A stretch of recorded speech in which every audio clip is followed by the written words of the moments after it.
नमस्कार मु आज आपण मानकु एई टमाटो भजार रेसिपी देखैबाकू जाउची। एई टमाटो भजा करिबा पई बहुत सहज, खाइबा पई बहुत स्वादिया। देखंतु मु एठी 3टी टमाटो नेइछि, गोटिए पियाज, किछि धनिया पत्र, स्वाद अनुसार लंका गुंड, हळदी गुंड, स्वाद अनुसार लूण आ 3 स्पून चाउल चूना। टमाटो को सफा करी मु एपरि भाबे पतला पतला स्लाइस करी काटी रखिछि। एबे चलंतु सबु जिनस पियाज, धनिया पत्र, लंका गुंड, हळदी गुंड, लूण, चाउलर गुंड बा चाउल चूना सबु जिनस को आमे भल भाबरे मिक्स कर देबा। चाउल गुंड हमको मार्केट रे सहज भाबरे मिल जिवो। एई सबु जिनस को भल भाबरे मिक्स कर देबा।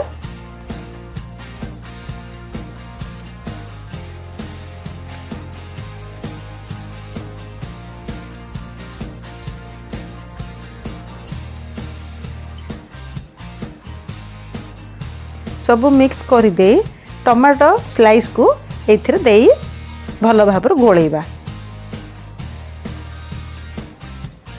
दुई साइड रे भल भाबर गोळेबा।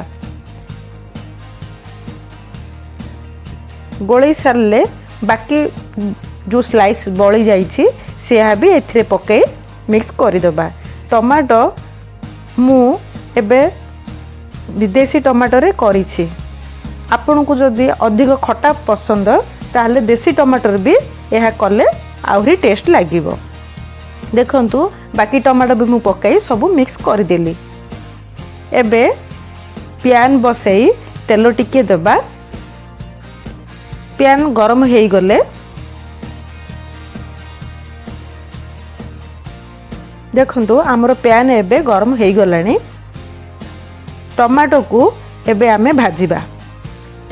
टमाटो स्लाइस को दुई साइड तार पियाज मसला लगाई भल भाबरे एई भली भाबरे मु जेमती करूछि से भली पैन रे पकेइबा। देखंतु एई पियाज मसला डी टमाटो जेमती दुई साइड रे भल भाबरे लागिबो।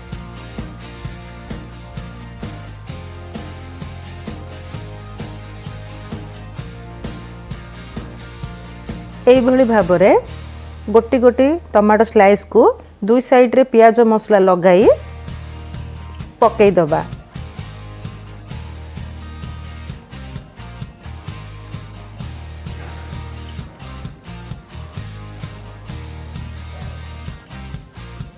सबु टमाटो को पकई देई आमे एभली भाबे कवर देई घोड़ाई दबा।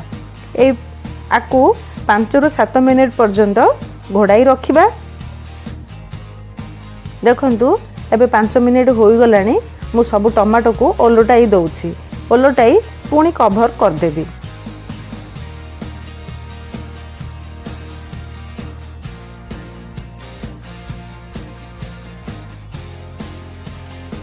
देखंतु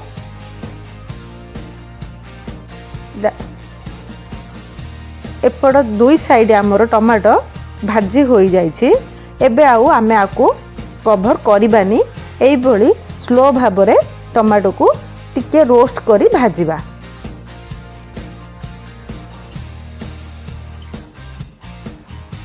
एई टमाटो भजा पखाला भात सांगरे आमको बहुत भल लागिबो।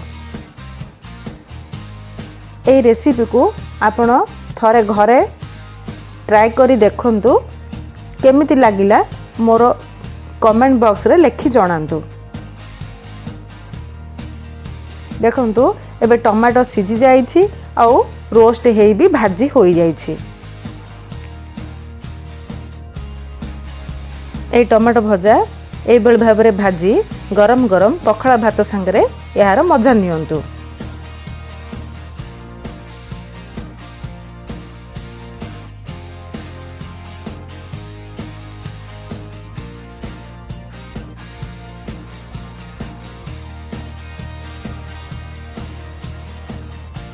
जदि यह रेसिपी मोर भल लगिला ताहले मोर वीडियो को लाइक और शेयर करंतु और मो चैनल को सब्सक्राइब करंतु।